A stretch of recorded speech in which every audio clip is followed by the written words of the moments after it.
Okay, so in the last video, we talked about 2 being taken to all these different powers, different exponents. We talked about 2 to the third power, 2 to the second, 2 to the first, 2 to the 0 power, 2 to the negative 1 power, and so on. And we talked about how easily it is to figure out what a problem is that has a negative exponent like 2 to the negative 1.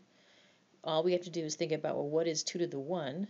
2 to the 1 is equals 2, and we can also see that as 2 over 1. We think about it as a fraction.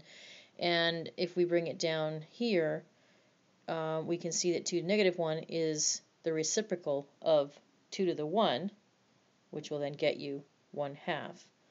And we can keep doing that. So for instance, if we want to know what 2 to the negative third power is down here, well, it equals 1/8, and we know that because 2 to the third power equals 8. So we can take this same pattern with any other number. We can do it, let's say, with the 3's. Let's create a column here of 3 to various different powers, both positive and negative. And if we know that 3 to the third power is 27, 3 to the second power is 9, 3 to the first power is 3, then we know that their reciprocals will give us what the negative exponents would be. So 3 to the third power is 27. 3 to the negative third power is 1 over 27.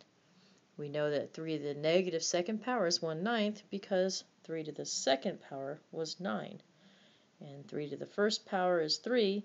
That's going to tell us that 3 to the negative first power is 1/3, the reciprocal of it. This also works with tens. We can do 10 to the third power is 1,000, and it just so happens that 10 to the negative third power is 1 over 1,000.